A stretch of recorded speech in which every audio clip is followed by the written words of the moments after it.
What's up, it's Cinema Shogun here, and as we have been talking about all of these wild and crazy stories over the past few days, do not think for one hot second that I took my eyes off of East Palestine, Ohio.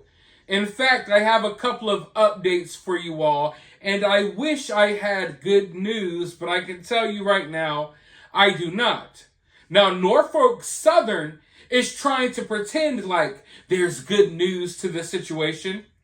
They're reporting that the cleanup effort is almost done. That they have made significant progress in the cleanup effort of East Palestine, Ohio. But while there may be some truth to that statement, in reality, it's kind of a lie. It's kind of bogus, in my opinion. You see, they're reporting that their cleanup effort is almost done. But the cleanup effort they're talking about is not, oh, we're done cleaning up the waterways. Oh, we've made sure that none of these houses are contaminated. We've cleaned up the air and the soil. No. The cleanup effort they're talking about is the train tracks, the area where the derailment happened.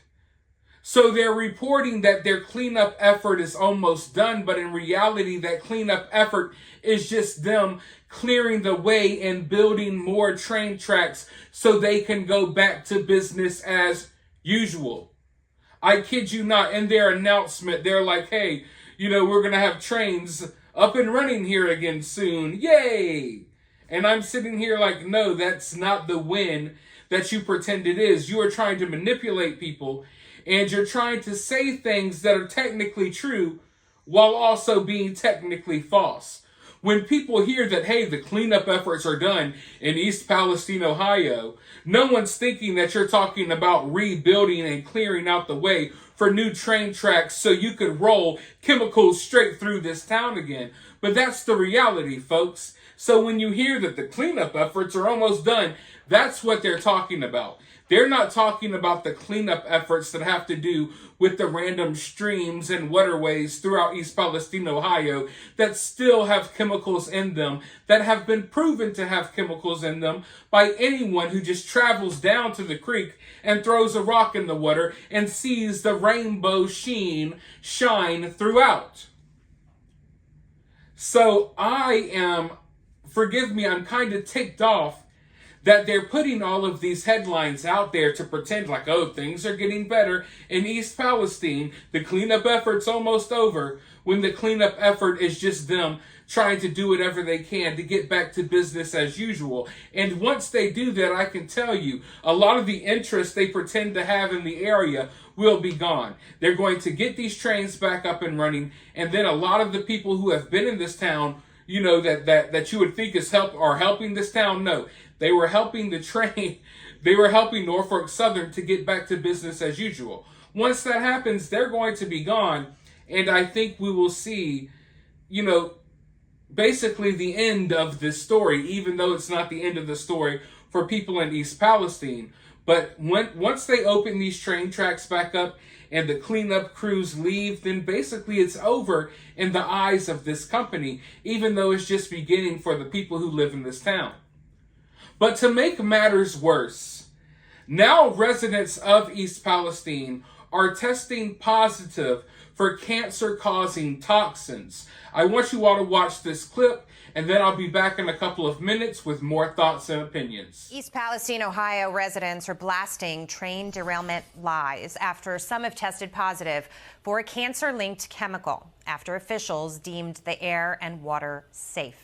That horrific train wreck in February left residents scrambling and with health problems. Let's welcome to the show East Palestine resident Shelby Walker. Shelby, thank you so much for being here tonight.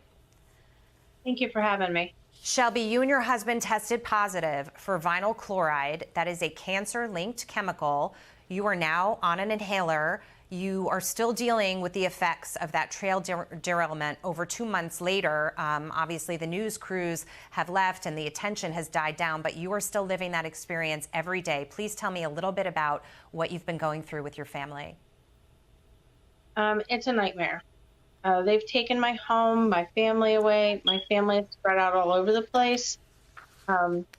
They've taken everything that was normal to us away. It's just like we're just losing our minds at this point. We go from being sad and upset to worried to just angry because they're taking care of other things around town, but they're not taking care of the people that are here, direct danger, that's still living in all of this mess. And it's like a war zone out here. It's just constant trucks and mud and the smell, and it's just never ever would I have ever thought I would have to live through something like this. Shelby, I had cancer myself, and I racked my brain for the 2 years since my diagnosis, wondering what caused it, even though my doctor said there was no specific cause. Having said that, if you know that you're possibly ingesting vinyl chloride, that is a cancer-causing agent, that it could be in the water, it could be contaminated, and that officials may be lying about how safe it is to live in your area, how does that make you feel? I can't even imagine the worry you must feel.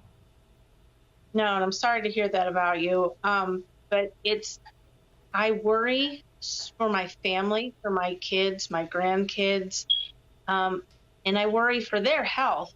But I also worry as to what are they going to have to watch me go through later, because it's unknown. You know, there's a possibility.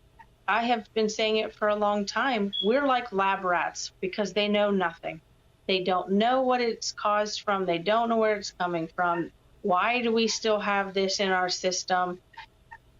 You know, they're telling us that vinyl chloride should be out of the system in 6 hours. Well, why are we still testing?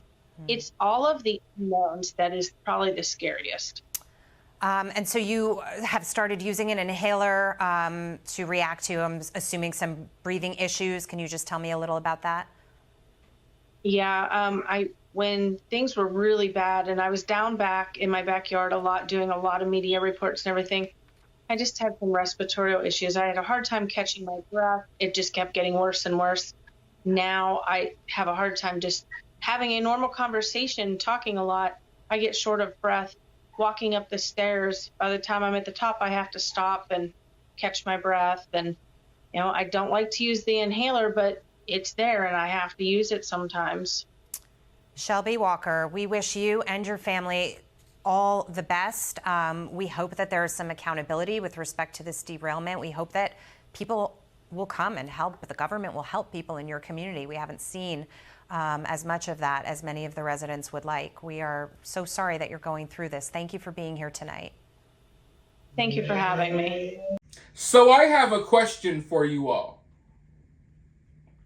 Don't worry, this water is not from East Palestine. How many of you all have noticed the figurines behind me, Rick and Morty? Have you all ever watched Rick and Morty? If you have, then you know that the show, it has a lot to do with alternate realities and stuff like that, right? Well, I can't help but feel that here in America, we are living in two different realities.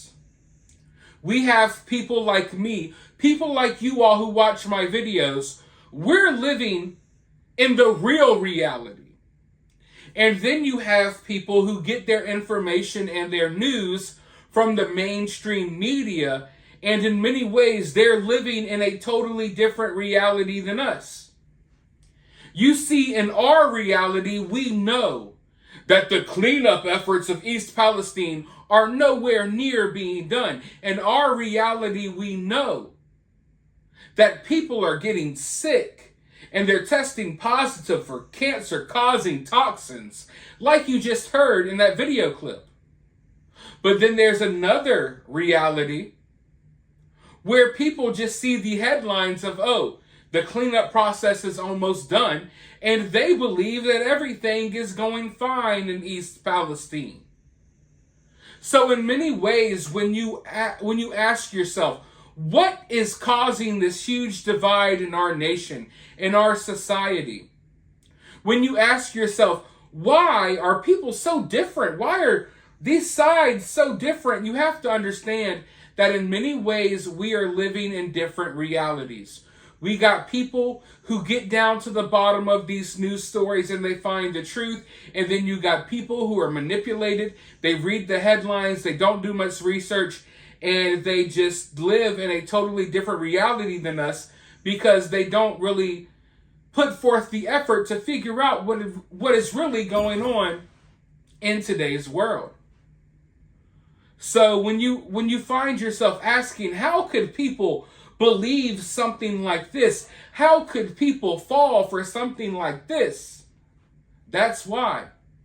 Because we, at this point, we are all living in different realities that have been created for us by internet algorithms that have been created by the content we digest, where we get our news from, and what have you.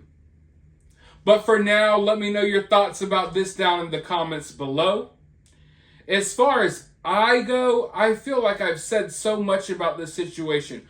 Finding out that people are testing positive for these toxins, it's not a surprise to me. It's not news to me. This was obvious. This was a given.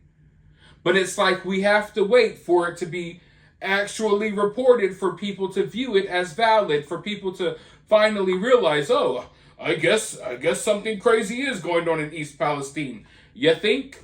You know, people are surprised, like, oh my God, people are testing positive for cancer-causing toxins. Where have you been? I mean, obviously that was going to happen. But anyway, rant over. Let me know your thoughts down below. While you're down there, hit the thumbs up, hit the subscribe, ring that notification bell, and I will talk to you all in the next video.